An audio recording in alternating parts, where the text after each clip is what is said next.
I am Várallyay Gyula, Julius, from Nyíregyháza, where I graduated from high school. And following that, I went to the Technical University in 1955, September. So when the revolution came, I was a second-year student. And the Forradalmi Diák Bizottság, the Revolutionary Student Council, was established in every one of the dormitories, every university, and so was at ours. The elected people were generally third, fourth, fifth-year students who were known. I mean, who knew a fellow from among 350 students who just came in and spent one short year here? But when the council was established, I began to cultivate the room which they used, which happened to be the room of the director who disappeared at the breakout of the revolution, who was a staunch party member and a very hardline, quasi-Stalinist. In a few months, he popped up in England as a refugee. So we worked out of his room, and that's how I got involved in all kinds of ways, which is not really a topic for our discussion now. But from there, because of this background, I felt compelled that it was really advisable for me to leave, which I did with several friends, colleagues from the dormitory, Kelenföld, Pályaudvar, and from there to Győr overnight, and then the next night, by midnight, we were in Austria. And there, I couldn't go to Vienna, where first steps were made to organize the 56 Hungarian organization, student organization. But I went to the United States through some adventurous ways, because I first went to Germany for a few weeks, but then returned and came to the US. And here I went up to Boston because I had there a cousin, and she was kind of established. Her husband, an American, Italian American, she was quite well established there. And so I stayed in their place for a couple of months, when by which time, when I began to work and make some money, then of course I left and began to rent a room, of all places, in front of Radcliffe College. Anyhow, so there I heard, in the International Student House, which was on Garfield Street in Cambridge, that there is a Hungarian group at the United States National Student Association, USNSA, which, just as a parenthesis, which used to be an American student organization that had established itself at every single campus in the US. And it was a very strong organization. And when the big CIA scandal broke out in 1968, 67. Then it turned out that USNSA in its entirety was financed by the CIA. Then it turned out that the foundation that was supporting our group, both in the US and the global headquarters in Geneva, was financed by the CIA. The Free Europe Committee was financed by the CIA.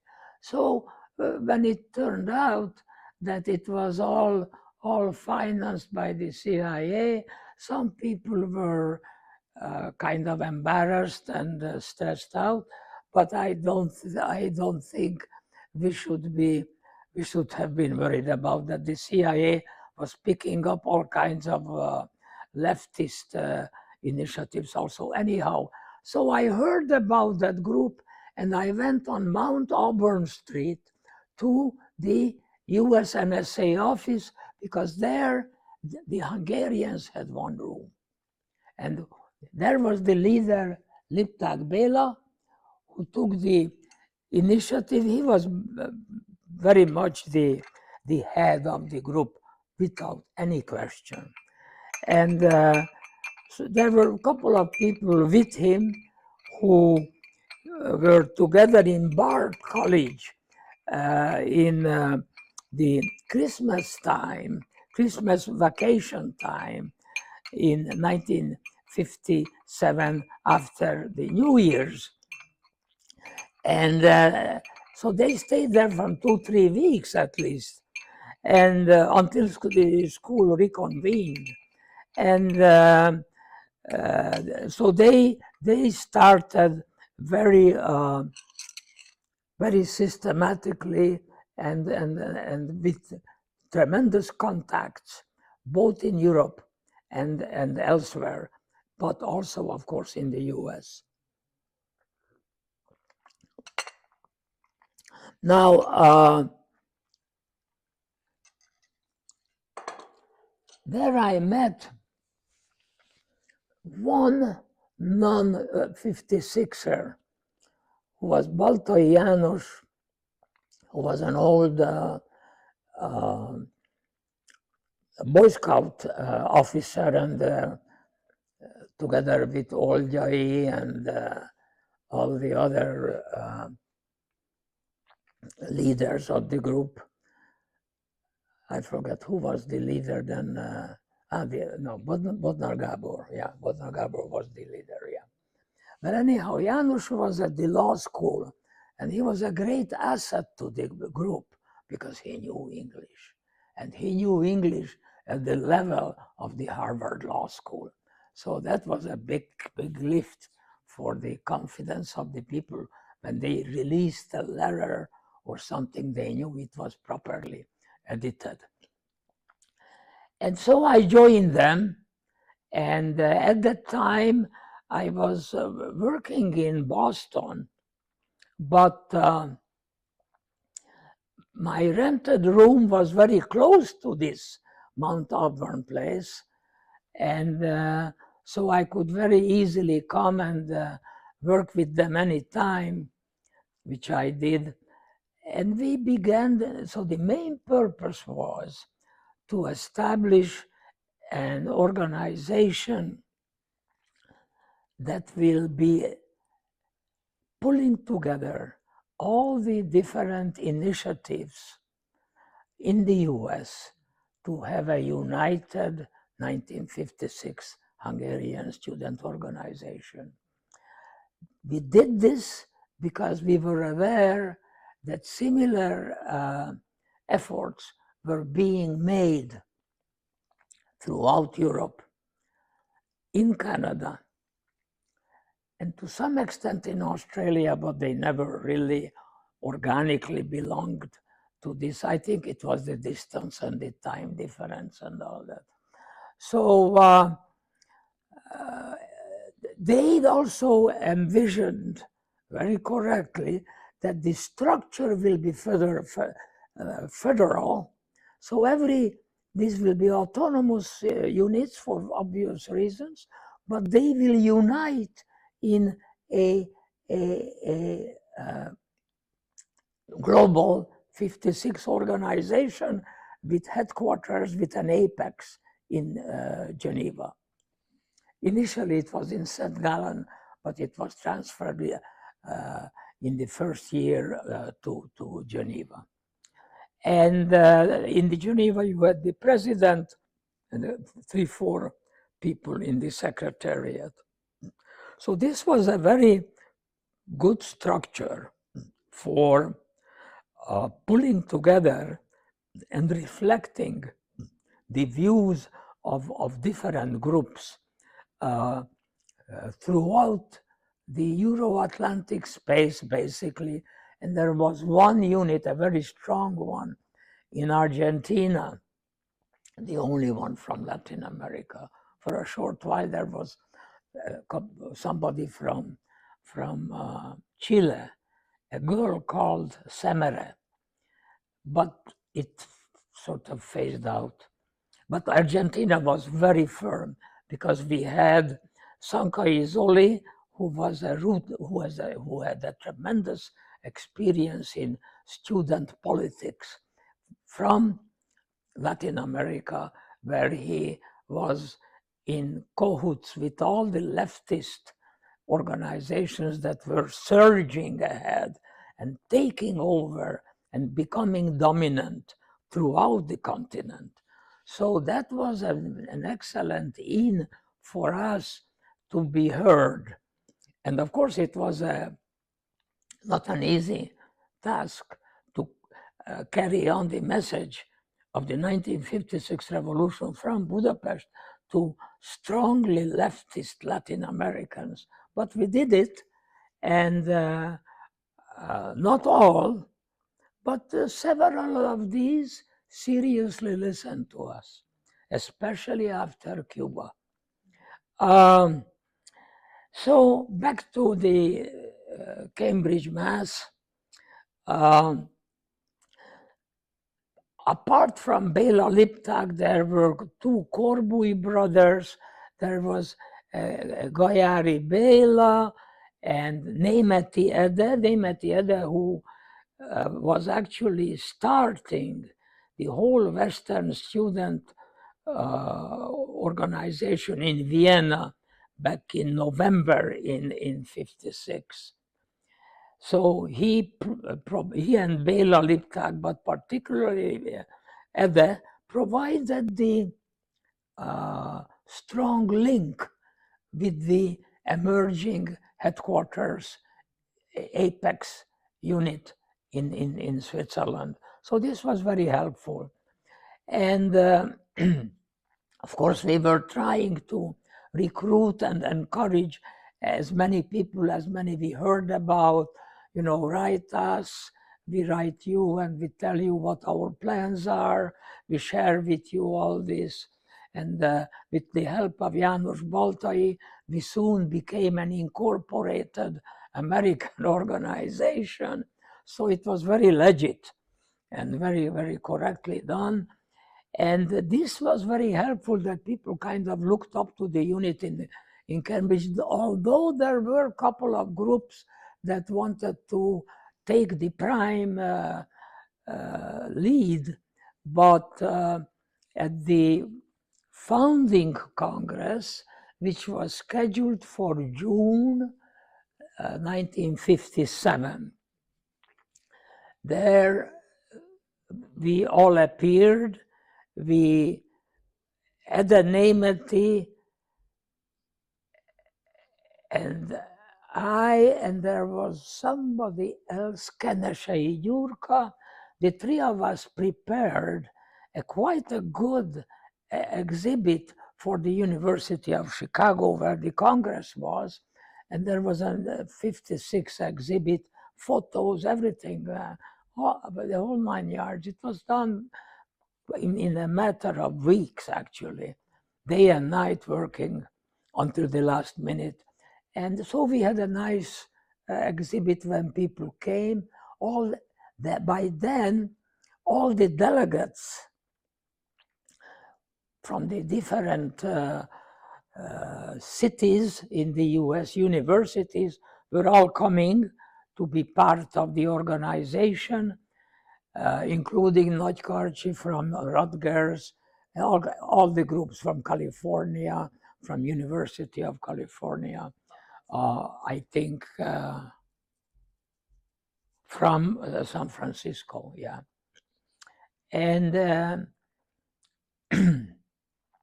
there was this mercurial fellow, Völgyes Ivan, who later became, actually went back to Hungary as soon as it was doable with General Electric to take over Egyesült ISO.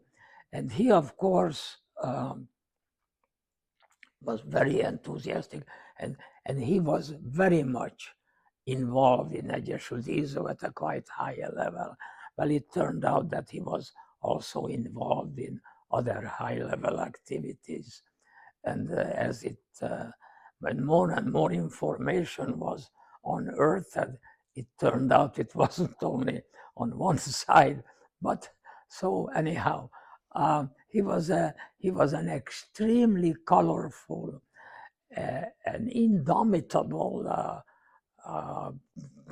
dynamic character. Anyhow, Ivan was one of the founding event when he was there. And so we had the event. At that time, Lipták Béla would have been the obvious choice to be president.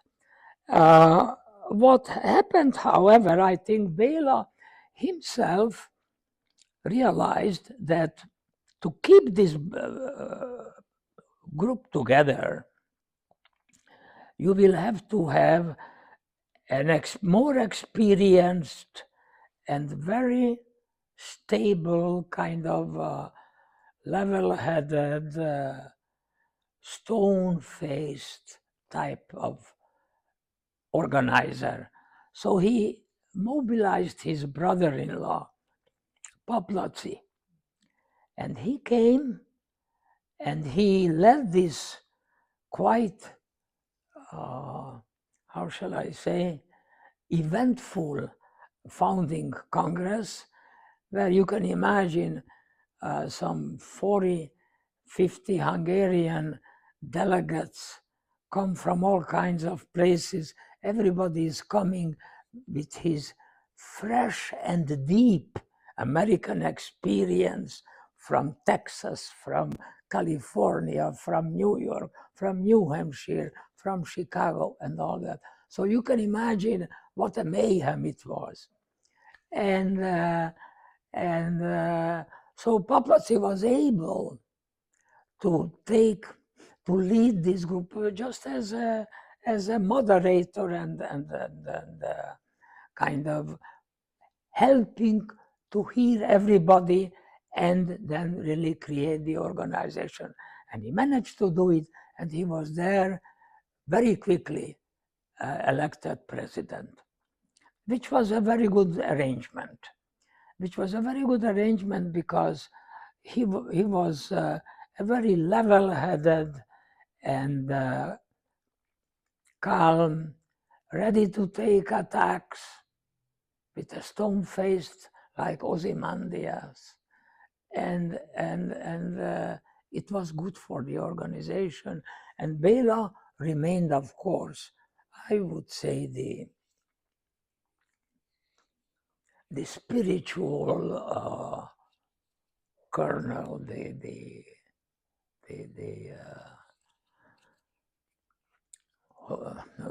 I'm failing an English word, mog, how do seed, yeah, like the spiritual seed, yeah. And then they elected an intézőbizottság, I don't know what I would call it in English, something like a board of advisors, or I don't know what. But anyhow, it was a group of 8 or 9 people. I got elected into that one, so I remained right from the outset at the center of the organization. And I remember that initially I looked probably very pious as a young kid, and I always looked younger than I was, which is still true today. How old I am, who knows, don't answer. But anyhow, nobody guesses it, or very few. So they gave me as an assignment all the churches and religious groups. So the Jewish organizations, the Catholic, the Protestants, we left out the Methodists, I guess. But later they were also contacted. So we reached out, and that was my job in the beginning. And then we had 2 offices, one in Boston, which was because the guy who was ready to be the secretary and had time he was a part-time student, and he had time and he knew English very well, Gárdonyi Feri, who later became a Californian. Anyhow, so because of that, we were established in the center of town, Bromfield Street. I remember that. And the other office was in New York, together with other 56 organizations, such as the Kossuth Foundation, the Boy Scouts were there, and there was a cultural organization under Jaco Jussi, who was a musician. And so there were several groups. And there was Stara Izoli, who was political, who had come from the Nagy Imre Institute in Brussels. I mean, he was a 56er, but he already spent half a year, if not longer, in the Nagy Imre Institute in Brussels. And so then there were all these organizations and the Hungarian students. And we moved in different places, but it was always close to the bus station out to Kennedy Airport, which at that time was still called Idlewild Airport. And so that was the setup.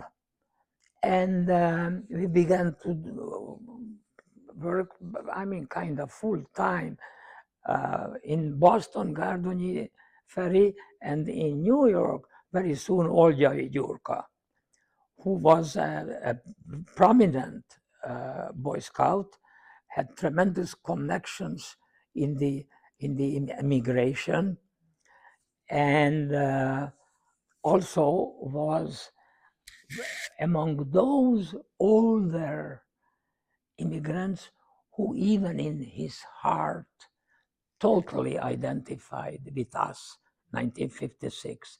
I would say the 2 most integrated in our group was Baltai János and Várallyay Gyurka, who were moving just like if they were us, you know.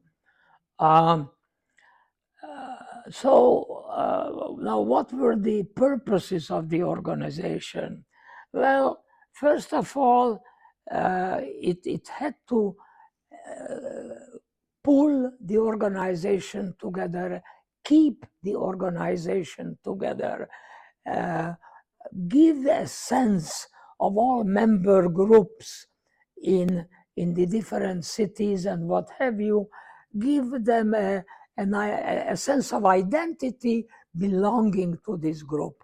And of course, through this, they can be proud 56 Hungarians, and they were getting over time a lot of materials and as a support from the Boston office or the New York office. And so this was one. The second one was to enter student politics, because that was very strong. As I mentioned to you, I think in private discussion earlier, the United States Student Association, which was a nationwide network of established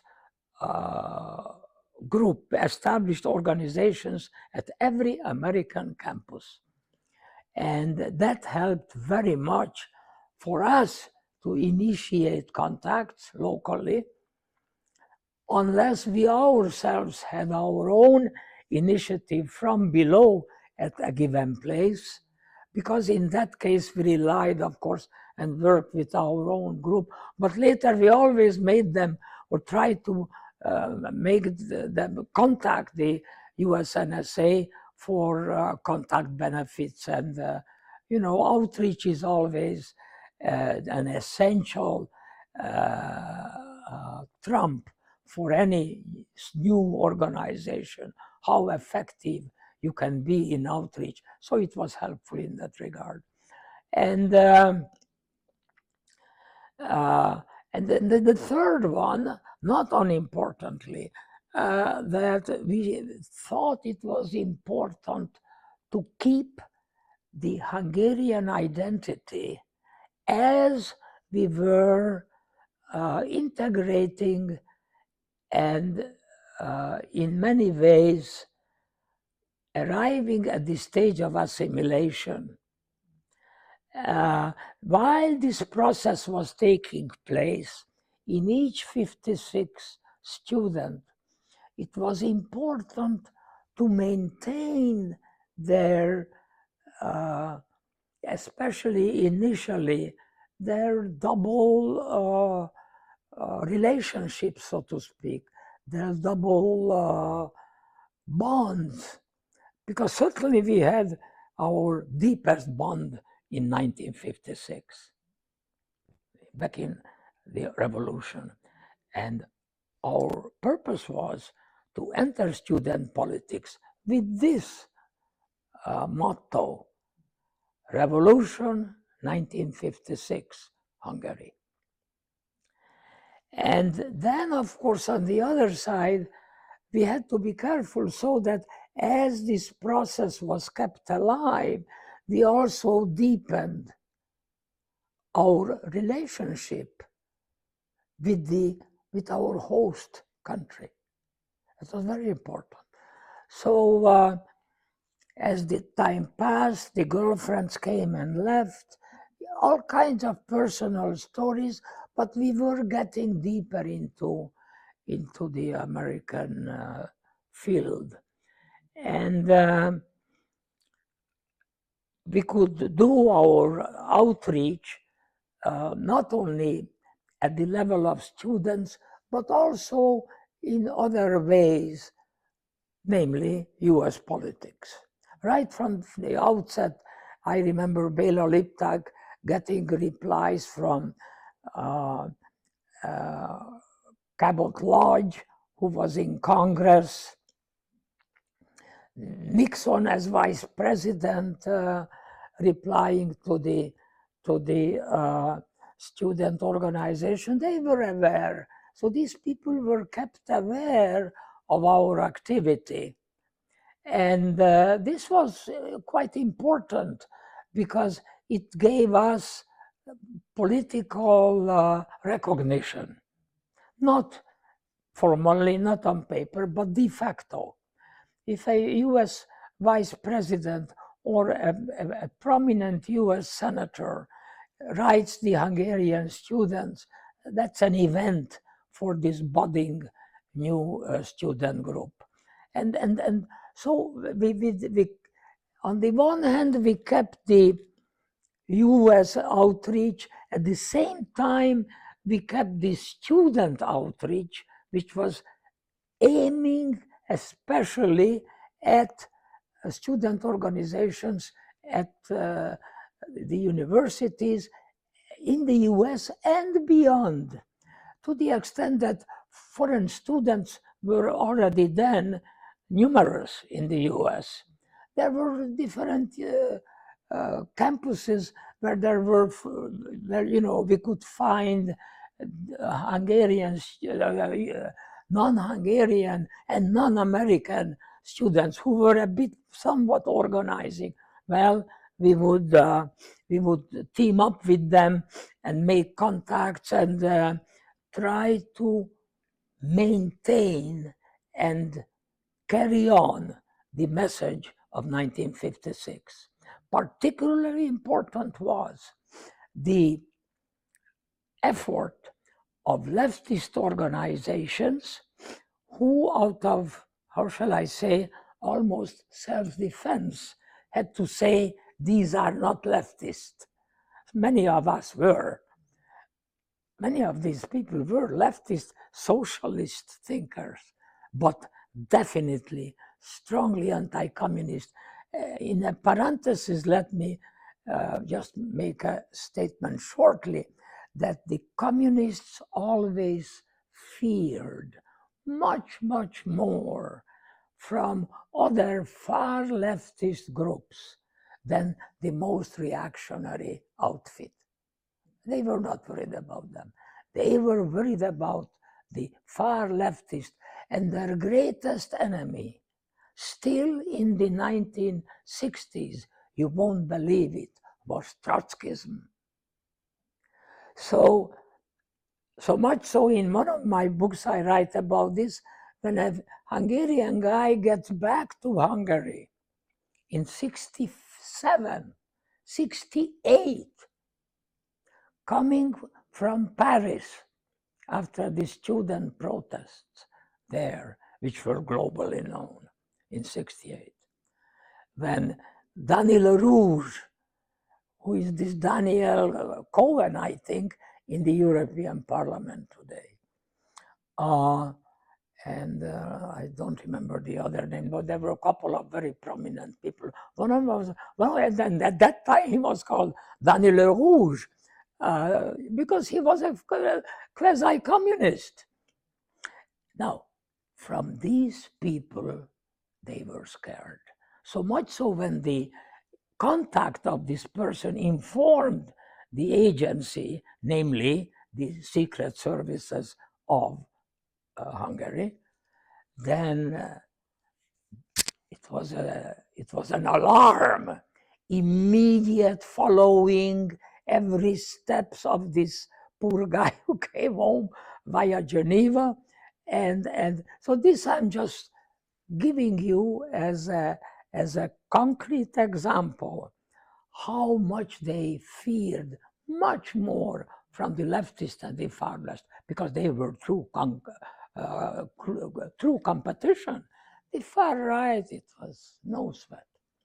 Anyhow, so going back, we made the obvious contact in the international scene in the US or North America.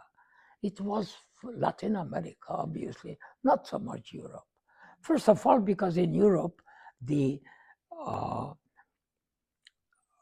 anti-communist positions were much stronger, and the Europeans knew much more about the Soviets, not from books, but from life during World War II. So that it was a less of a menace, even though it was a strong menace, especially in France and Italy. Not in Spain, because Franco was controlling everything. So it was most logical for us. Plus, there were many Latin American students in America, in the US. So we, from the beginning on, were reaching out to them. And in some of the write-ups in my book that came out in '92, that gives a summary of the history of the student organization in 14 countries, which was kind of united and represented in this Geneva Apex. And I was the president for 1 year. everybody was only for 1 year. There were no professional student leaders. We made sure that this was the practice. So in that book, I write how some of these contacts began in this country. Of course, very soon, our main challenge was Cuba, because by 1959 January, the Cuban Revolution broke out. In other words, Cuba was taken over by the Castro brothers and their troops. And therefore, very soon there emerged a communist. Initially, they didn't call it, but the Soviets appeared there so fast it wasn't funny. In a couple of months, they were there. And they were, of course, giving advice at the top level. And Sanka Izoli, who was the expert on leftist student movements in Latin America, he went there very quickly and looked up his old Cuban contacts, who were all against Batista, against the ancien regime. In other words, in cooperation with the Castros and all, in everybody against the ancien regime, which was some people say a kind of it was an American institution run by a Cuban, but I think that's far-fetched. But any case, they were thrown out in January '59. However, many of the opponents of Batista, they realized that they became opponents of the Fidel Castro crowd also. And Sanka Izoli wrote a long evaluation, an excellent political evaluation after a 1 month or month and a half visit there in 1961, January, February, which was a very critical point for them, publicly turning the colors to red. And Sanka Izoli, of course, was making efforts with his old earlier contacts. Look, think of where you are going, because from me you can hear what the Soviets bring for you. And he had some impact, so much so there was one student leader, a very important one in Cuba, who fled a year and a half after. Yeah. So anyhow, coming back again to New York and Boston, we were staging our annual Congress every year at the end of the student school year, the university school year, which at that time was late June. It was very different from what we have today. The school year used to be much longer. And it was different local groups that volunteered to put up the show, which took a lot of work, involving, of course, the help, participation, and support of the New York and the Boston office. So in a way, we were all involved. And then, of course, we had the first one we had in Chicago, which was the founding Congress in '57. In '58, it was in South Bend, Indiana. The one afterwards was '60. It was in somewhere Ohio. It's a well-known place. Well, it's on the paper somewhere. So it went different places. This annual Congress, and then the leadership, all posts were up for election. Some were elected, some were promoted, At one point, I became vice president. Gyula initially was vice president with while Laszlo Papp was running the show. But after the first year, Laszlo Papp stepped down and came Nagy Laszlo, who was a very special character, who was an engineer and escaped before the revolution in the mid-50s in a frozen wagon in which whatever some meats and nutritional exports were sent to Vienna, and the poor guy almost lost his foot just from Budapest to Vienna. But anyhow, he made it. He came to this country. So he was the second president, but he never showed up in either New York or Boston.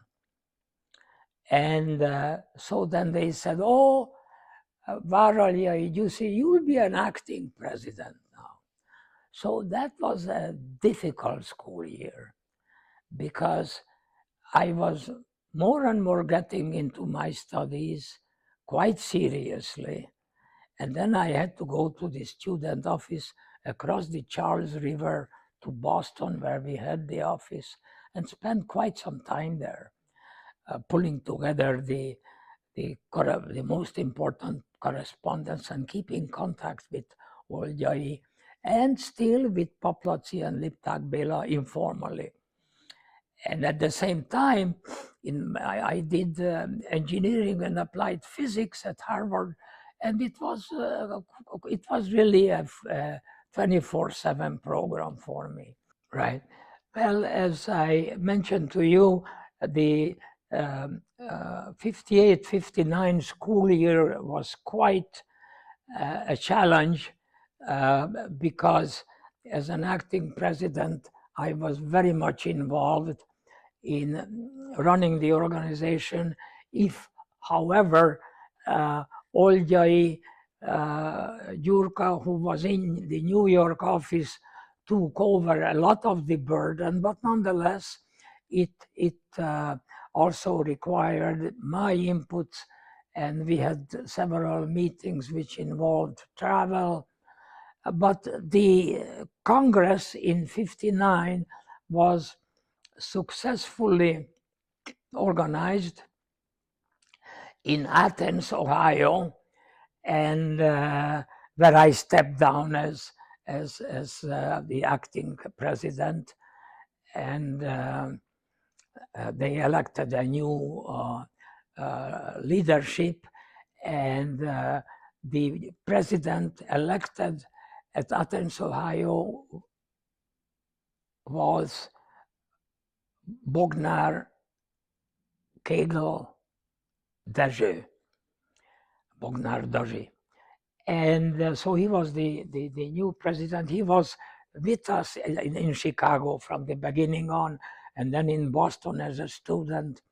And anyhow, so he certainly provided continuity. And the Congress was quite well put together and was quite useful, deepening the shall we say, the identity and the established organization, because it was then going now for the third president, and the main policies of the organizations in the different areas, the three main areas I discussed, were basically the same, and we managed to activate many of the local efforts by fellow Hungarian students who initiated things and had their own program. Primus inter pares by far was Nagy Károly at Rutgers, which was a very strong unit, so much so that it, even in the late 80s, it was still operational and relevant in holding periodic discussions with participants, prominent participants in the student organization.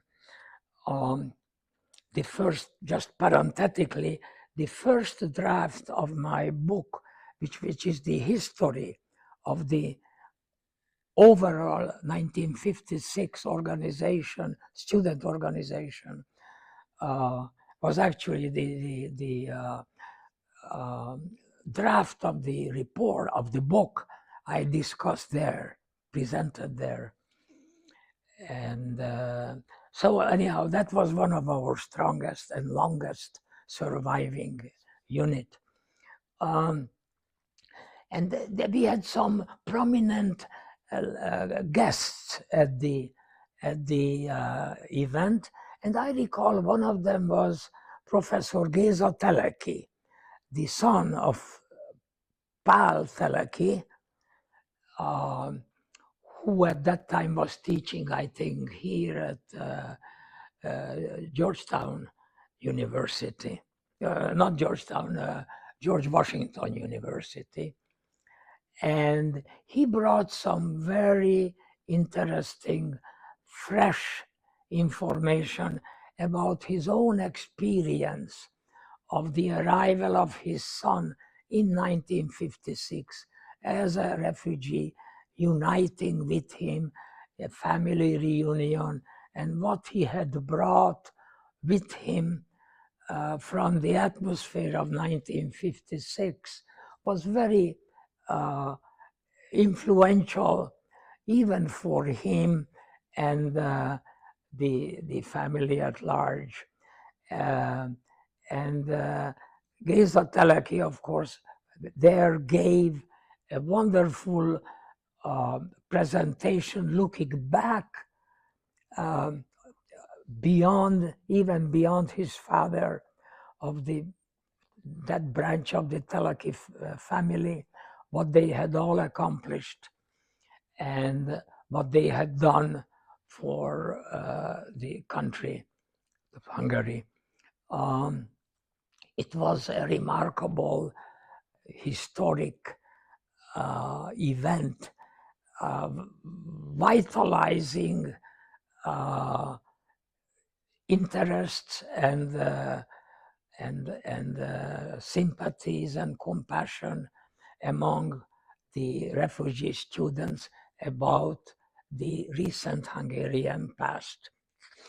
Now, the other important thing, certainly for me, was that there was a 2-member delegation from Geneva, from the headquarters, to our Congress in Athens, Ohio.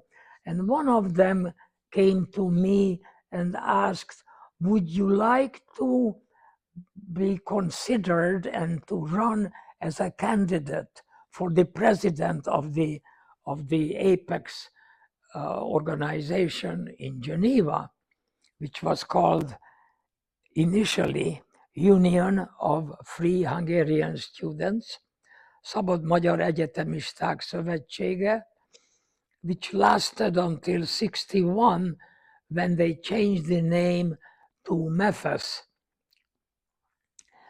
Miraculously, the English abbreviation of the new organization remained UFHS. So that was very helpful internationally. But that organization was, the change in name was to emphasize and underline the close linkage and identity with the 1956 student leadership in the revolution. So I think personally I said yes, and then I went to Harvard College And luckily, at the end of June, I still found a senior tutor at Kirkland House, where I was staying. And in one day, he brought the faculty committee's approval of leave of absence. It was very positive, very quickly, and I must add, those people were wise. They knew how much such an assignment can be not only positive for the organization if I turn out to be a competent fellow, but it was also a tremendous input for my individuation as a young student, because suddenly entering the field of international student politics was a very challenging and very probing experience. And I'm very grateful that I had the opportunity to face this challenge that young. I was only 22 years old. And so now I think it would be interesting to look back at this point in '59, my close association with the US chapter was a little bit diluted for obvious reasons. I was in Geneva, but of course I knew all the players here, and many of them were my friends, personal friends. So that made it sort of easier for leaving, but also keeping closer personal contact with most of the leaders, beginning with the President Bognár Dezső. So what did this organization, the Association of Hungarian Students in North America, under this name, this organization was established legally in the Commonwealth of Massachusetts as a student organization. And we were all members, Paplaci, Lipták Béla, Szacsvai Márta, Baltai János, etc. These were all incorporating members of the organization. Now, if you ask me, what did this organization achieve, which could be initially already measured by 1959 in the first 3 years? I would approach this by the different areas in which the student association worked. Inside the US, among our own active members throughout the United States, and that at that point we joined with the Canadian groups. We launched a program which was the campus program. We had good financial support for this, and the campus program was designed to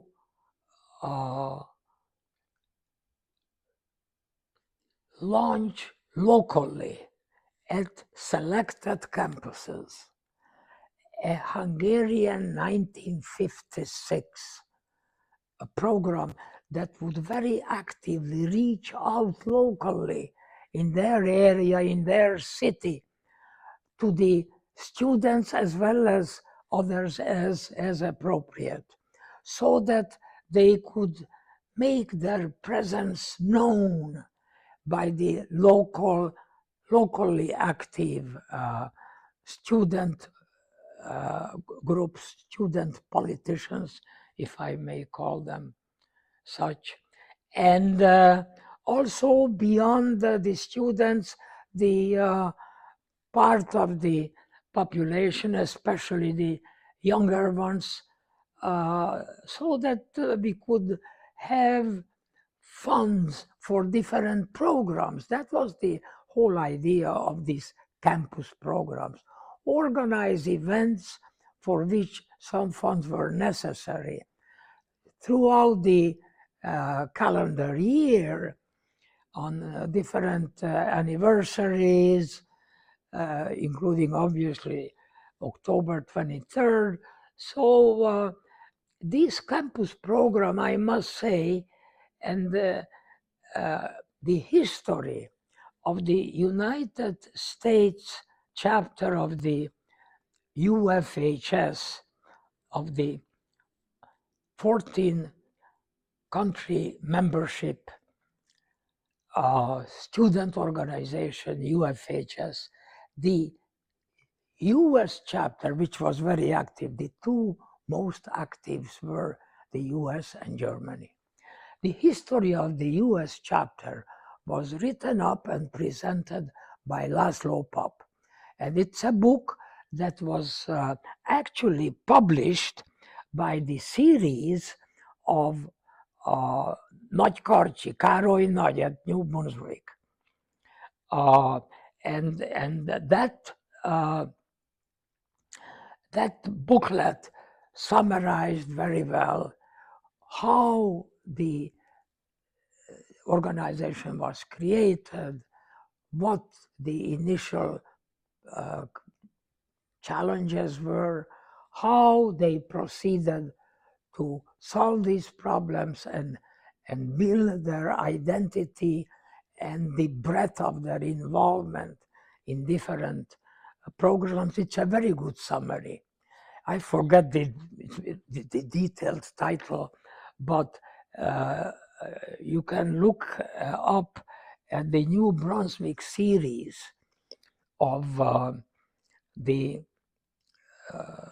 student organization there, and so Laszlo Papp's was one of the books they printed, they published. So one was the first I talked about was the campus program, and then the other one that was very important was a reach out into Latin America, which was very logical for the US to participate in that, because there were so many Latin American students at American universities, and many of them trying and doing, actively participating in public life.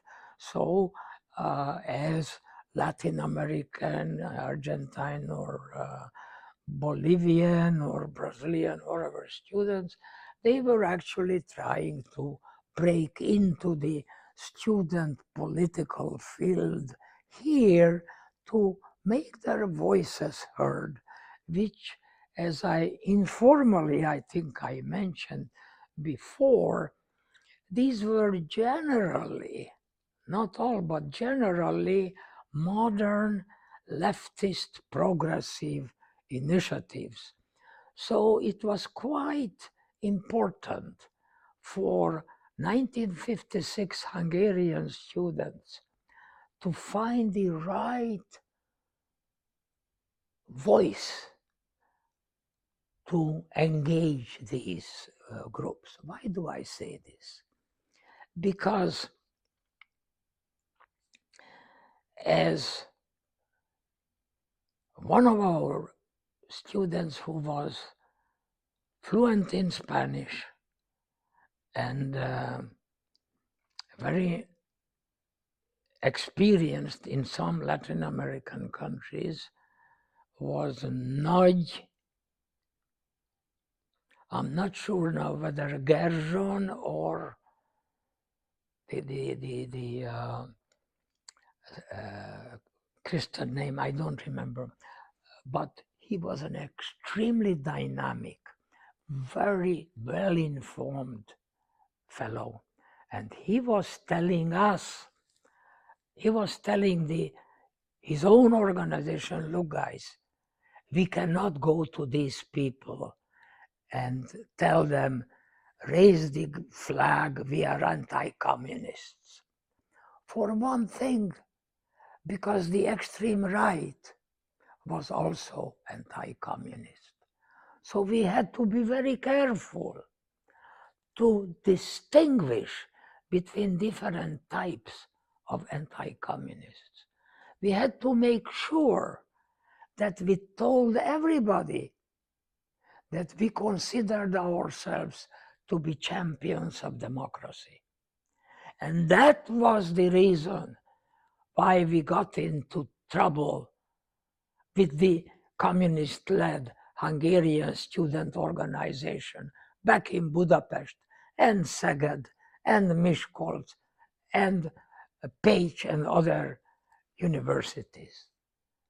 That was the reason we wanted to have an open democratic system. That was the only way we could approach these people. Otherwise, we would have been chased out of the room as paid agents of American imperialism. He was very smart. Nagy Elemér, I don't remember, very smart guy and very gutsy. He would go out and would give them a heated presentation that these people had to understand that this is not a show. This guy is talking from his heart. And he was originally from Nyíregyháza. I remember that. Anyhow, so this outreach to Latin American student politics was very important, and actually Nagy had a major input, luckily, and the other person who was involved was Tóth Csanád, who was involved in another non-Hungarian student group that established itself as a progressive American foundation in Colombia, Venezuela, and a couple of northern countries. So he was also informally coordinating with the Association of Hungarian Students. And so we, in this regard, also related to the State Department, because they were, not that we wanted to be seen as their agent or co-worker, but de facto we wanted to have some not very public contacts with them, so that we also have some support from them, and that it is understood that this Hungarian student group is going with the flag of 1956, which was going to be more successful than any other flag you could take at that time down south. Until the Alliance for Progress was launched by Kennedy. That opened a new field and new times by 1962, 63, by the time Kennedy was killed. But the Alliance for Progress, I think, I lived years and years in Latin America and worked with Latin America, both before I joined the World Bank and afterwards. So I had some 17 years of Latin American exposure and permanent presence in one way or another, either by a consulting firm as an engineer, or as a student leader, or as a World Bank employee. It was all Latin America. And I can tell you, there was no other time, definitely since World War II, where the United States had such an incredible positive image as after the Alliance for Progress was launched. I ran into Villa Kennedy's small neighborhoods in little towns and larger towns throughout Latin America, in Brazil, in Peru, in Ecuador, all over. And I have seen the portrait of Jack Kennedy in all kinds of publicly open spaces in these countries, and the great admiration for that American president, and a great admiration for the support they were then getting during the Alliance for Progress. One of the reasons why this happened, because the Alliance for Progress was able, first of all, smart enough, secondly, able enough to reach out to the lowest and to the highest social and economic layers of society. So that was a tremendous experience. And of course, we were, in a way, we were, shall I say, as a forerunners of this coming, because we showed up in 1957 and the Alliance for Progress came after January 1961 at the inauguration of Jack Kennedy, where he said something that was at that time a living thought throughout American youth. Ask not what your country can do for you, ask what you can do for your country. So this, we were building up to this, and then it blossomed even in a more, in a wider and more active, aggressive way, if I may say so, very successfully. So now getting back again to the North American Student Association, we had the other important aspect was to be part in a very cautious way of the Hungarian American immigration. We had to be cautious because the far-right movements were there just as the most progressive social democratic groups. Communism was nowhere for obvious reasons, but there were very thoughtful and serious social democratic orientation among some of the students of 56.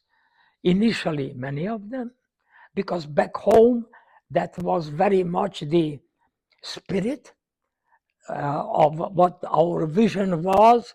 Our vision was not a big US flag, because that was not in the cards. And unfortunately, initially we were right, because after November 4, indeed, that was not in the cards. So we managed to participate in that regard. One of the most important players, or one of the important players, if not the most important, was Béla Lipták. He had personal contacts with all the long interview contacts with all the important members of the Hungarian emigration. We were invited to the Hungarian Committee, which was an organization that was established after 1956. Up to 1956, it was called the Nemzeti Bizottmány. This is a little bit sounding like 1848-49. But then after 1956, it became Nemzeti Bizottság, because it immediately incorporated, regardless of whether they were on the left or on the right. The Hungarian politicians or those people who came already with some ambitions to participate in the political life of the exiled group. So in this group, you found everybody from Kállai Miklós, who was the last prime minister of Hungary, whom I would consider really the prime minister of Hungary, until the Germans occupied the country on the 19th of March in 1944, when Kállai ran away because the Gestapo was looking for him. So he went to the Turkish embassy, and from there he went into hiding, and in the end they caught him. So he landed in Mauthausen, but he survived and landed in America. He was, and of course, Varga Béla, who was the, well, Kállai was the oldest in terms of political chronology, because he was from before the end of the war.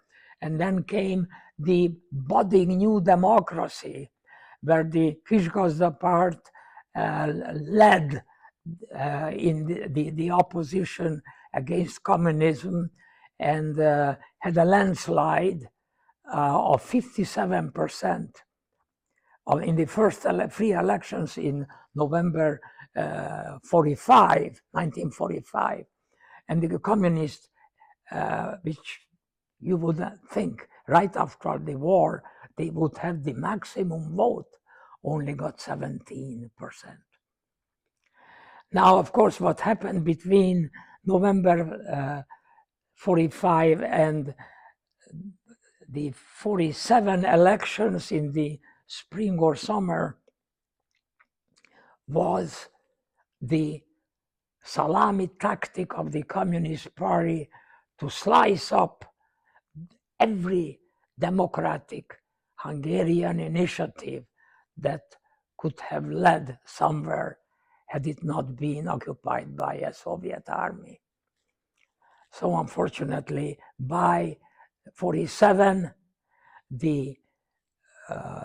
even the most enlightened group of the Social Democratic Party of Hungary, beginning with its leader, Páyer Károly, they were living in the trunks of a couple of a particularly active US diplomat. So the student organization was only present on the margin of all this, because we did not want to be absorbed in these perennial conflicts and debates among these different groups. Who represents truly Hungary in exile and in the immigration? So we kept contacts. We were invited once to the Hungarian committee's meeting, which we used to refer to as the salami dinner, because they really had genuine Hungarian salami in New York in their office. It was a fantastic dinner, and Füstölt Szalonna, Kolozsvári Szalonna, Abalt Szalonna. I mean, everything that is good on that can come out of porks. It was all on the table. And so it was a very lively and good discussion with this group, but it was very clear that we had to remain a very distant identity. In other words, we had to be close to them, but avoid any attempt to incorporate us, which some of them would have been very happy to see. So I would say that the these are strong successes of the organization if you consider the challenges of an uninformed American partner or group, a strong left-leaning Latin American influence, a strong Hungarian exile political influence, and the very natural dissent that any organization displays as soon as it is established. As we used to say, 2 Hungarians, 3 parties, 3 political parties. And the organization managed all these challenges very well, and in fact could establish itself as a centrally driven, modern, progressive organization that has never joined any useless internationalist approach, that maintained its patriotic touch and ties with Hungary as defined in 1956. So I think the organization was very successful. When I wrote the history of the UFHS, Union of Free Hungarian Students, which had 14 members, it was the first monography of a Western Hungarian emigre organization. And the person who reviewed it, János Reiner, who was one of the founders of the 1956 Institute in Budapest, he considered this book to be the first comprehensive evaluation, and it could be a model for any other major immigration emigre organizations. But of course, this took 2 years of my time, even more. At the time when I was already working at the World Bank, what happened was in 1966, which was the 10-year anniversary. Sorry, I got mixed up with you have to edit this.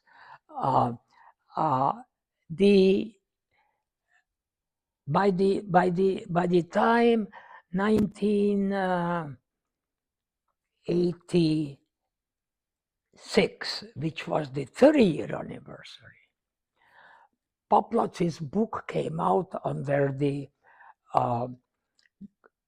guidance or publishing by the Bersenyei György Society, which was the New Brunswick's New Brunswick group, not by Károly Nagy. So that stirred me up. I said, okay, but this is only this organization. Now I had the overview for a little over a year, but officially 1 year in Geneva, because I had actually 3 semesters leave of absence from Harvard to be able to stand for office, to get elected, and then to stay there for the annual Congress in Europe. It was always around October 23 in the fall. And so I was there until 60, and in October I couldn't come back here. So I stayed in the office supporting the new incoming crowd. The new president after me was Lencsés Bandi, Lencsés Endre, and So in January, I came back 61. Anyhow, so the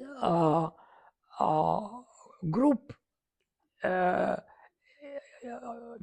emigration organization was kind of continuing to unite the effort of all the students. And I would say that the support of the Geneva office, certainly to the two most active groups, namely Germany and the US, but also the number of students was the highest, above 1,000. I mean, 1956 students. So it was at the level of the international student politics. In other words, to give them a kind of a broad overview so that if they run into a student group in Germany, which happens to be representing the Turkish or the Moroccan students, then they had some inputs and some support and help from us in Geneva, where we had a much better overview of the student politics. Because politically, what you have to understand is what happened in the politics, geopolitics in the world, namely the dual of the division between Soviet influence and Western influence. This was also happening in the world of student politics. So, as you heard in the last few minutes, this was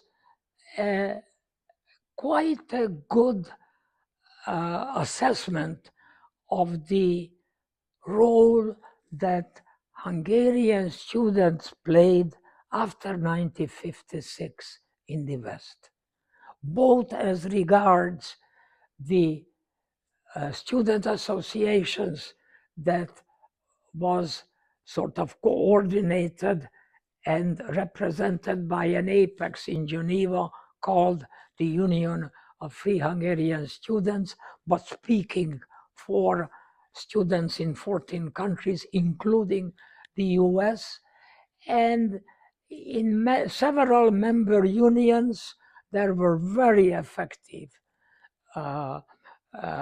programs and very active presence of 56 Hungarian students, Italy, Oslo, Austria, Germany, England. So that was a good, as a summary, I can say that we withstood the challenge of times and we were able to conduct a reasonably good policy until some infiltration occurred in the by 1963. I wrote a second book about that, infiltration of communists in the leadership of the student association, and actually under quite troubled circumstances, the organization was phased out in 1967 January. So it functioned for 10 years, which was plenty of time for 1956 students to finish their studies. So actually the organization went on, carried on by younger students also, which was a very healthy input for some continuity, inspired by the initial momentum of 1956. And so this was, I think, a good summary of the 1956 student organization.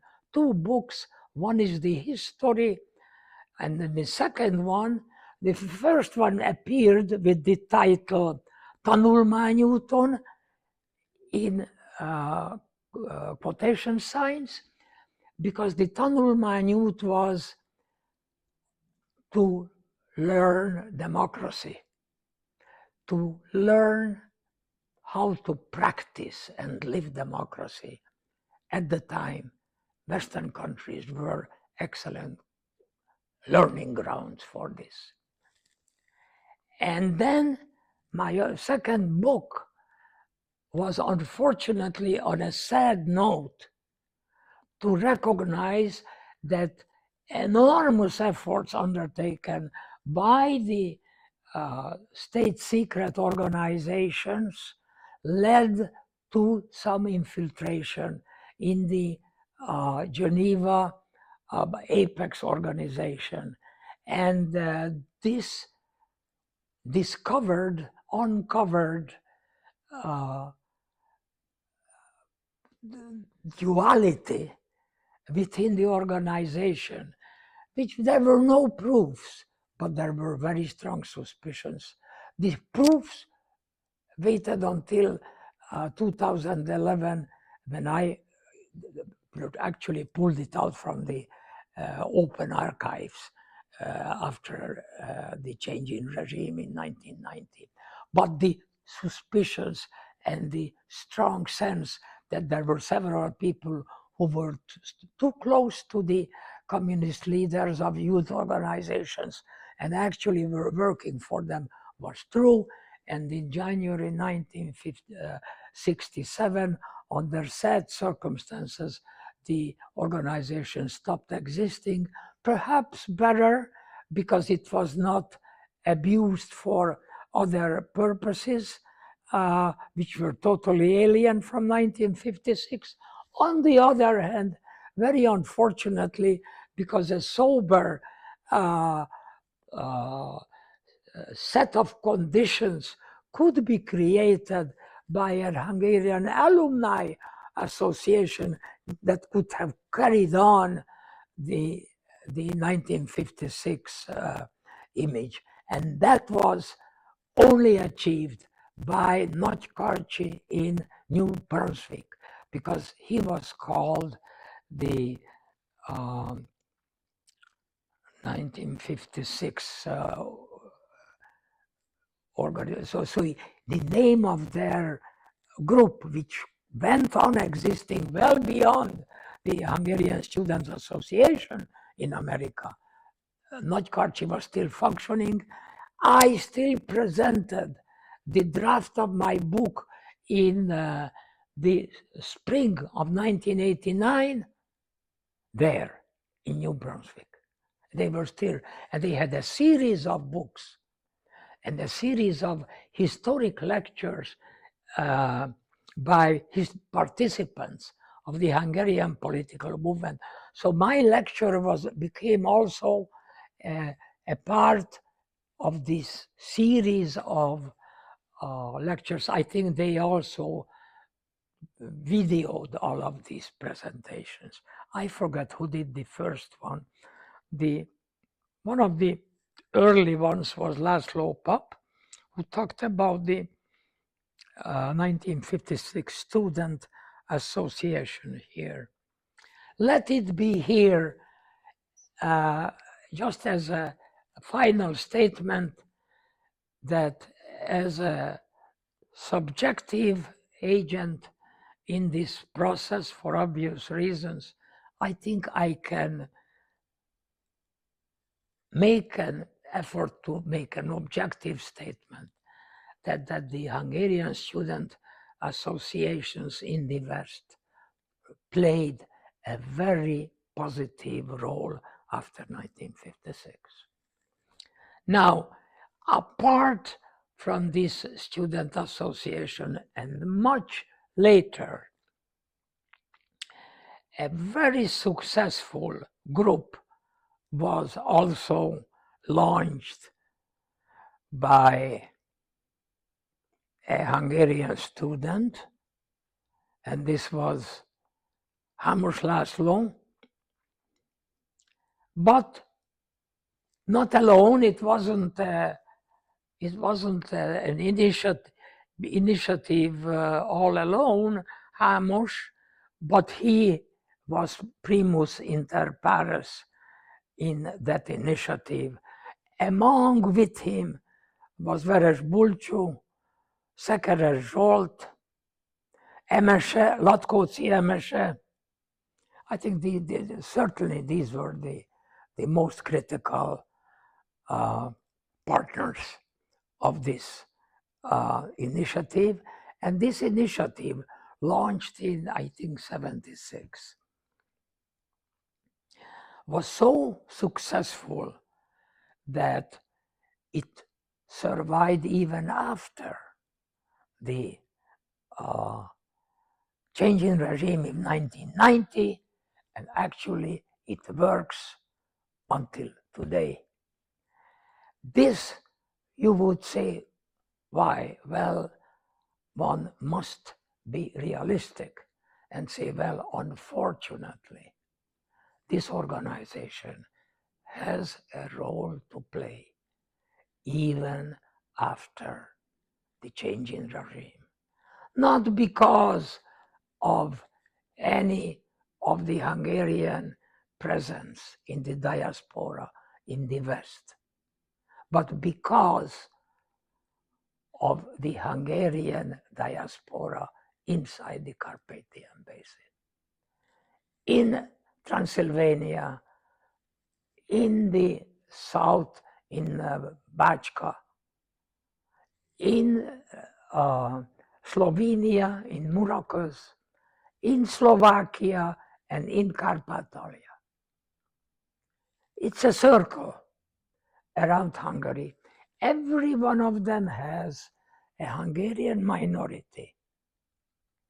And except for some really lucky small minorities, like the one in Slovenia, every one of them is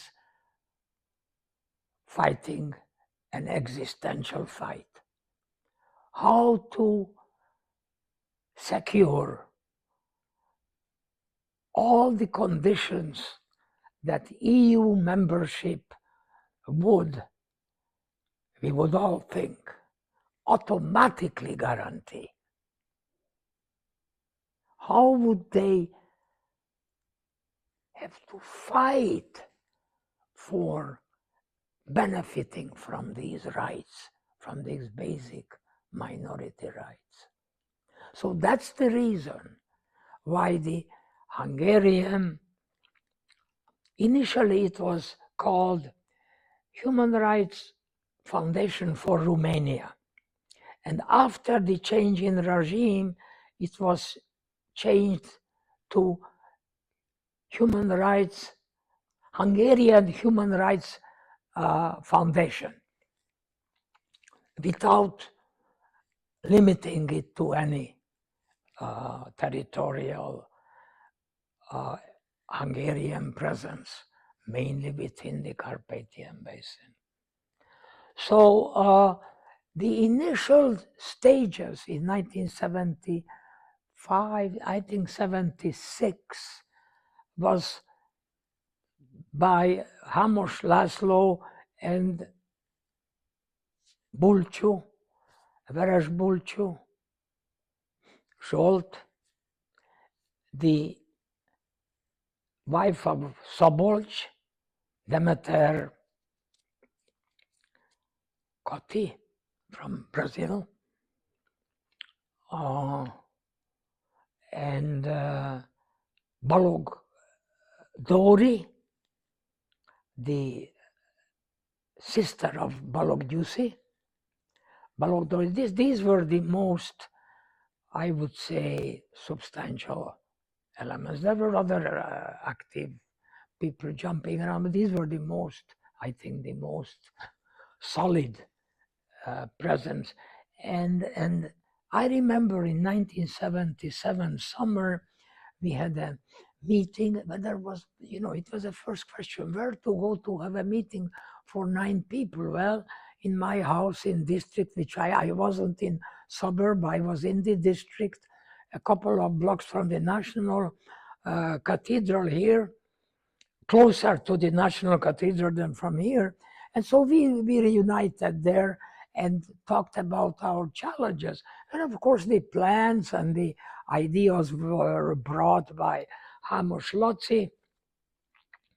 And then we debated things, and then we ended the meeting, I remember very clearly, how these 7 or 8 of us will go and see different groups of 20, 25 members of Congress, and go there in our free time, lunchtime, or around our lunch, or pushed out a little bit so that it's not their lunch. And we find some people, and then we had some flyers as well as names, and then we shared the establishment of the Hungarian Human Rights for Romania with these people in the Congress. And I must say that the initial coverage was quite effective. And after it started, we soon reached the time when Lantos became member of Congress, the only survivor, Holocaust survivor. As a member of the US Congress, he was Tamás Lantos, and he became an extremely active, successful agent, a successful presence inside the Congress to call the attention not only to the Holocaust, but he also emphasized 1956, and almost more importantly, he was the sole achiever of the establishment of the Kossuth statue under the cupola of the US Congress. So that was quite an achievement in and of itself. But of course, without Lantos Tamás, that would never have happened. So that was a great thing. And he was so convinced by Kossuth in every one of his presentations and speeches, educating the American political milieu. So I think going back to the days of the Student Association, we closed our ranks before the Foundation for Human Rights started. However, physically, as former leaders and active members of the Student Association, we were all around. And I would say, without exception, this group supported Hamos Lotzi and his colleagues to make the human rights for Romania, human rights for Hungarians in Romania, or the Hungarian Human Rights Association after 1990.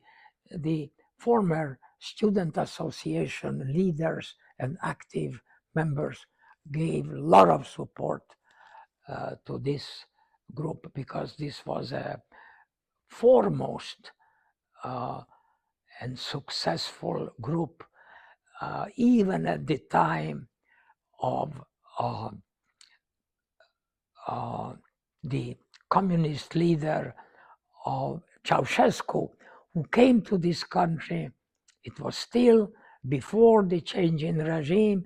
He came to New York, and of course the Hamos and company were on very good terms with the mayor of New York, Edward Koch, and he was a great believer of the Hungarian student group and all that. And when Ceausescu came, suddenly he had to see thousands of Hungarian demonstrators around the Plaza Hotel, around the I don't remember now the name. Suddenly the big not one of the tallest big hotels on Park Avenue. What's the name? Well, we'll you put in there something.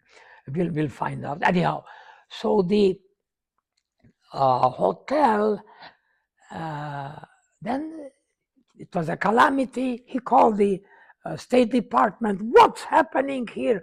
Of course, he could never imagine in Romania any demonstration taking place without his authorization.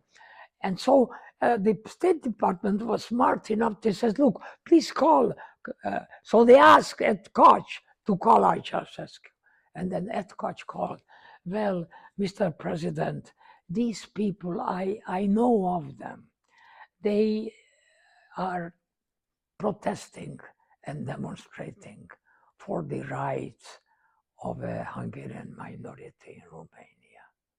That's only their business, because they are worried that the basic human rights sanctioned by the United Nations are not available to these Hungarian students.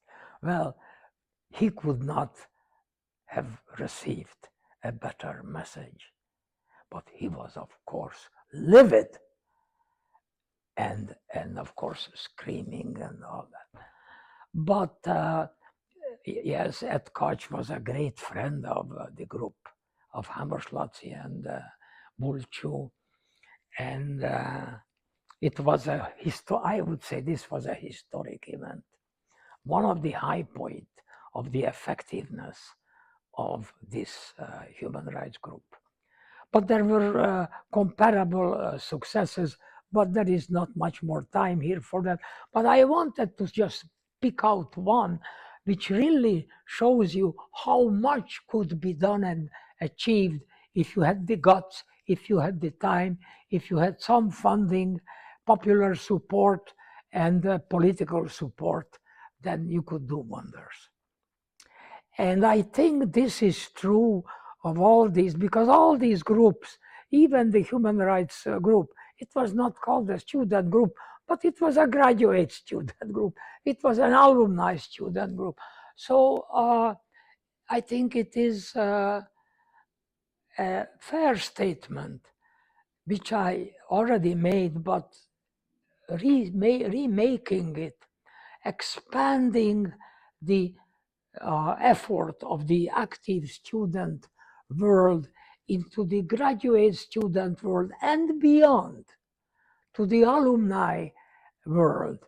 I think the 1956 student group did remarkably well, never compromising on the fundamental messages of the Hungarian Revolution. Continuation of these alumni, I should mention one from among a number of Hungarian associations in America, which was launched at the time when the communist regimes collapsed in Central and Eastern Europe. And this was launched in 1990 and 91 by a group of people who had a common understanding of what challenges and tasks should be dealt with by the Hungarian exile community, both in relationship to US-Hungarian relations and in terms of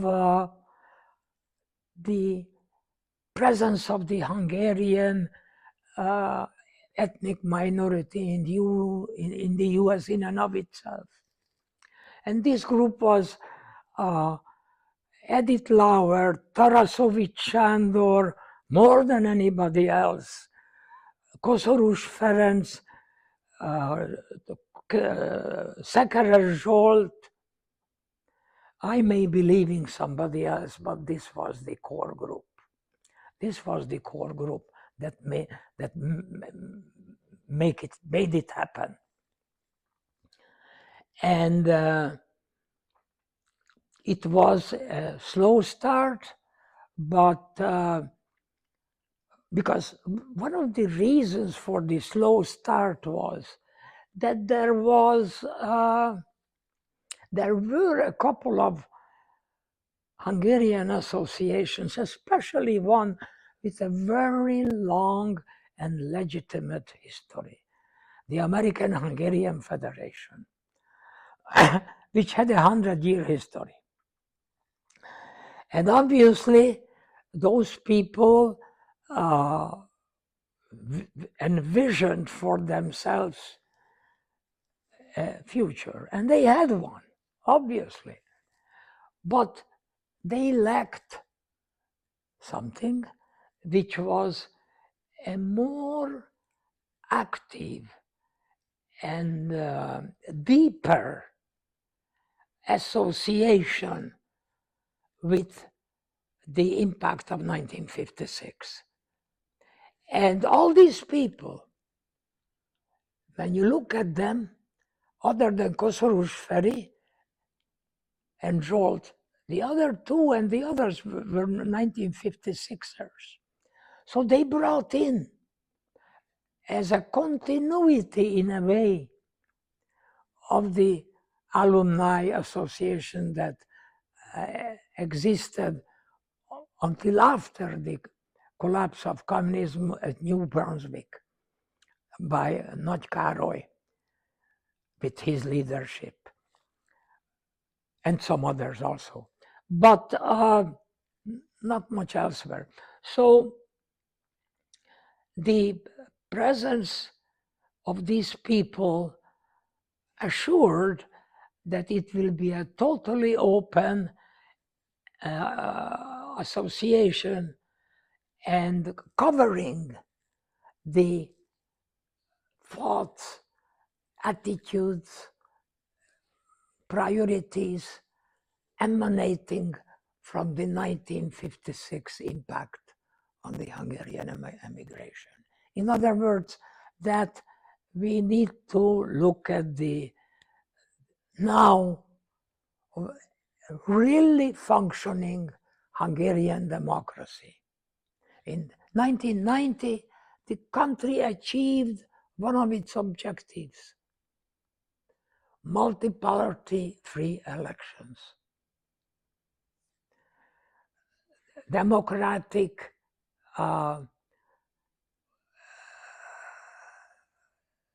arrangements in the political field, in the executive, in the legal structure, the social aspect.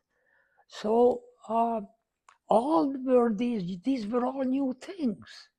The legal and the social were forbidden during communism.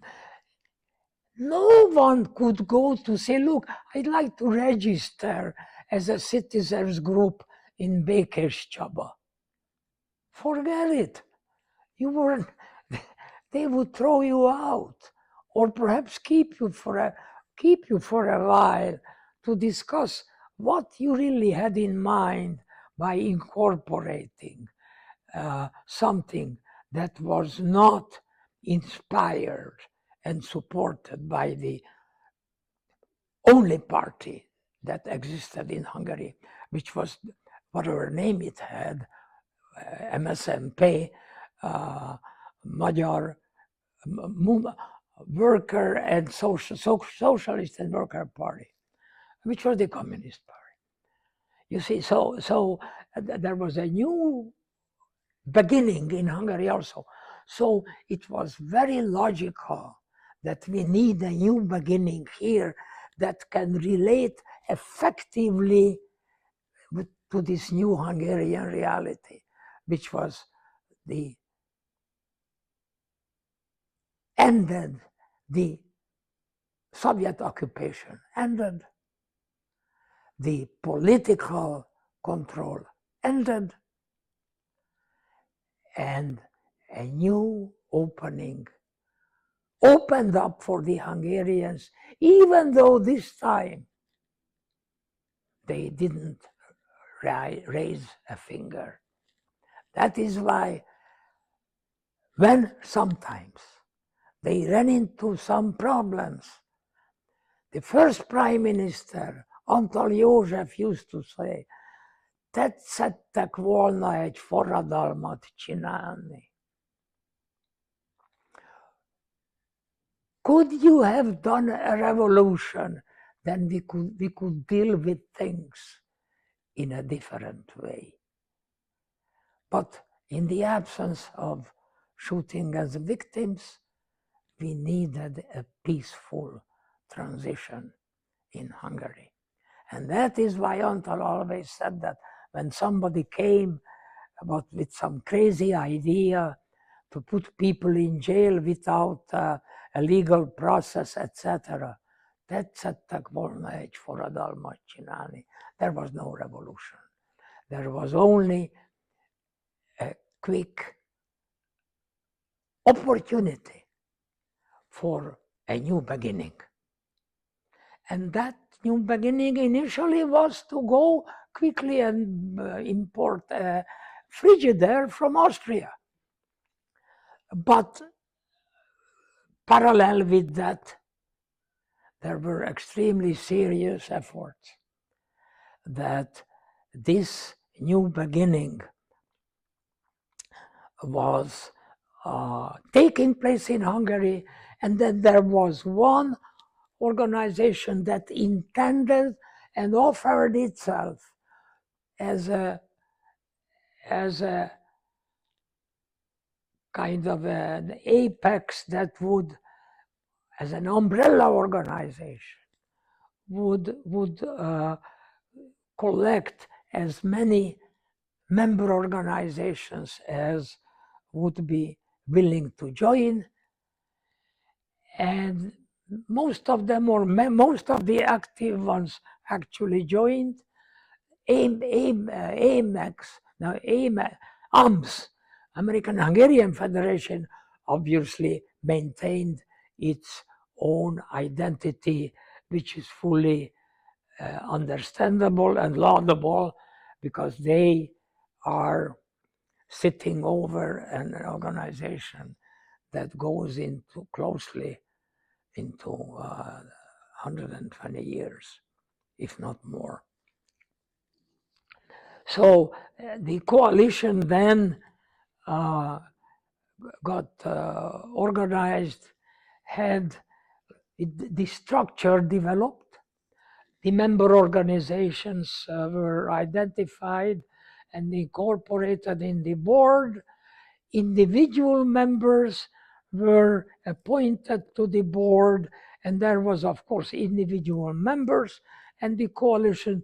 So the coalition offered opportunities for active individuals as well as active organizations to take part in supporting Hungarian American relations, in fortifying Hungarian presence among the ethnic groups of the United States, and keeping a very special contact with the newly emergent Hungarian political class, which was, most of them were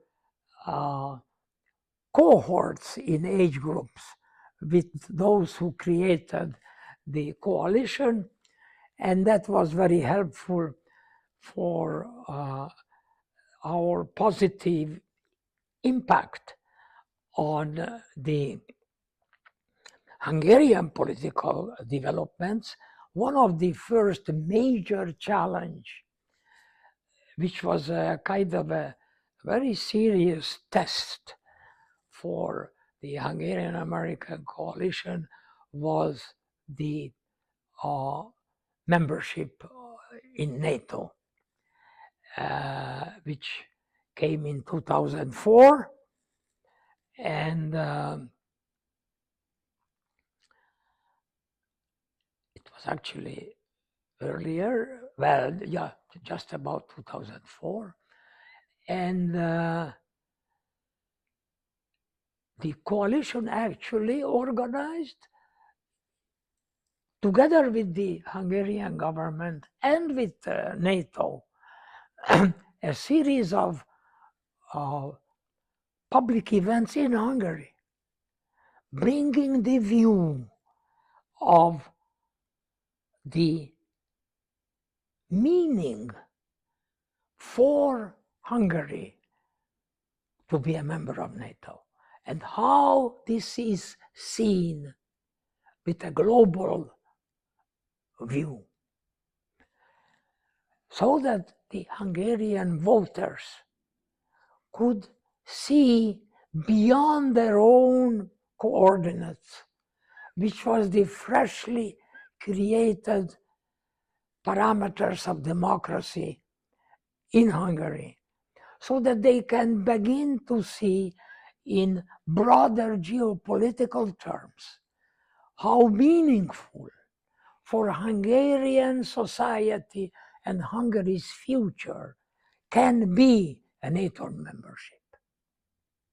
And in this series of events, the main player was Robert Gábor, who was an old social democratic politician from during World War II, and he was a personal assistant to the head of the Social Democratic Party, Pályár Károly, and Gábor Robi was also a member of some Free Europe initially, and then the International Labor Movement, supported by the American labor movement that had a very important, shall we say, foreign ministry inside in their organization, a unit that really kept international relations, and Gábor Robi was working there. And of course, a support for Hungary's NATO membership was a very obvious positive goal for that group. And Gábor Robi was a very persuasive and recognized authority. And his series of his presentation and lower edit was also appearing at several of these meetings. So it was the first highly recognized leadership of the coalition.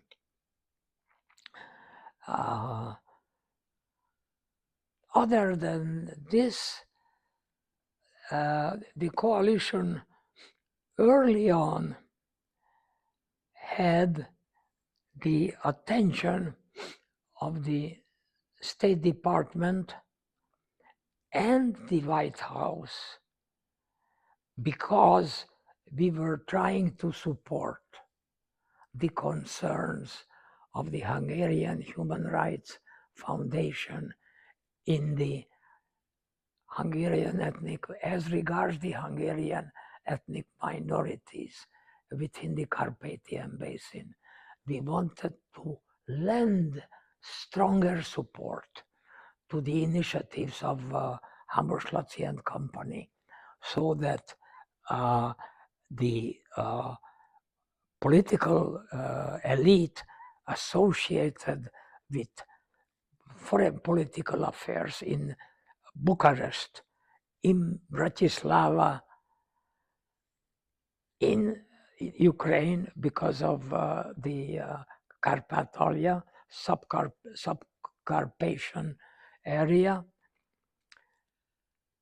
and the Vojvodina on the south, so that the US politicians take become acquainted thoroughly about these festering issues of the rights, human rights of ethnic Hungarian communities in the areas within the Carpathian Basin, where Hungarian ethnic minorities were quite large, certainly in Transylvania and Slovakia, initially Czechoslovakia, and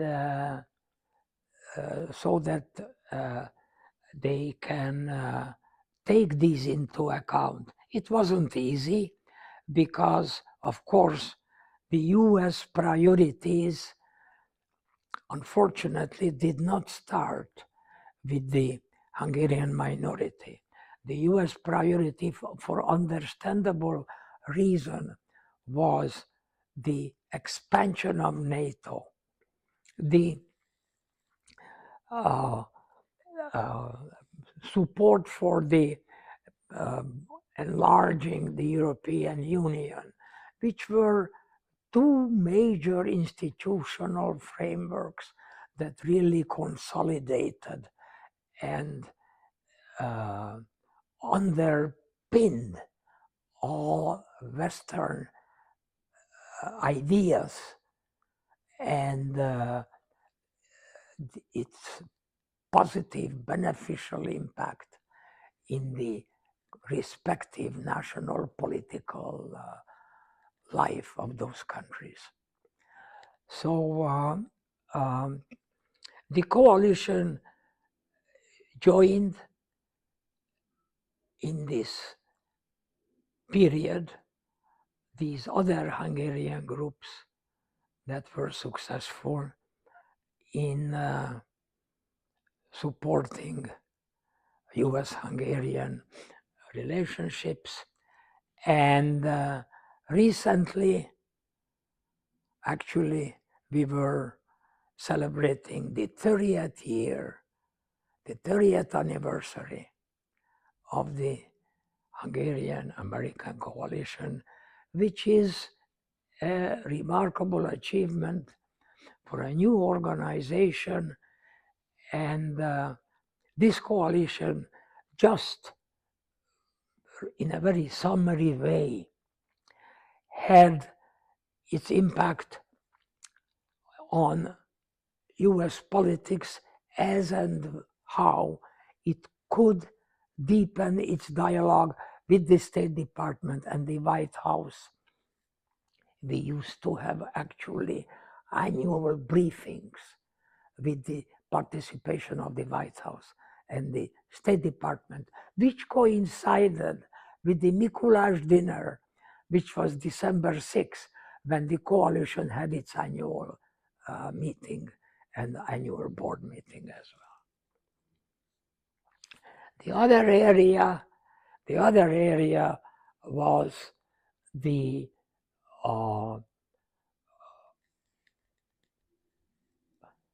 embracing the other Hungarian organizations and trying to unite the voice of Hungarian organizations vis-a-vis the State Department and the White House. The other, if you will, pillars was to provide material and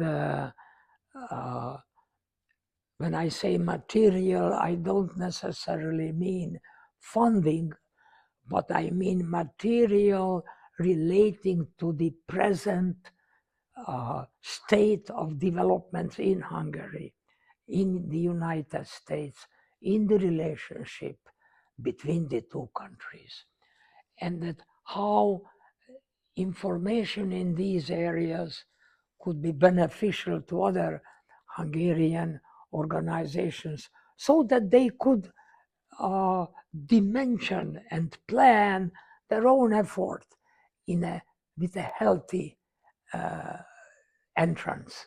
For instance, one of the groups in Minnesota that made a lot of contributions in the medical area, in medical instruments and pharmaceuticals, but I mean in real quantities. And then there were other initiatives. This is one of the very important initiatives that happened to take place under the umbrella of the coalition. But there were others. And most importantly, perhaps, the relationships, the direct relationships with the emerging young Hungarian, and when I say young, I also mean 40 and 50 in age after 1990, to relate directly to these people in Hungary and bringing them here in as many numbers as possible, so that they get to see how democracies operate. And certainly 30 years ago, we could proudly show them how American democracy operated, which was also true in Europe. And in many ways, it's true to this day in Europe. These were extremely positive achievements. And of course, as every initiative, you have always some areas where you did not perform as you had hoped, as you had expected, but that is of no interest to you, the viewer and the listener. But that is very important for us to exercise self-inspection, reviews, to look at the healthy balance of the progress of the coalition, which did happen at several critical times during these 30 years. And as you see, the interest in continuation, in reasonability, and solid support for sound ideas affecting both the Hungarian and US communities. These were the elements that kept the coalition alive and relevant to this day.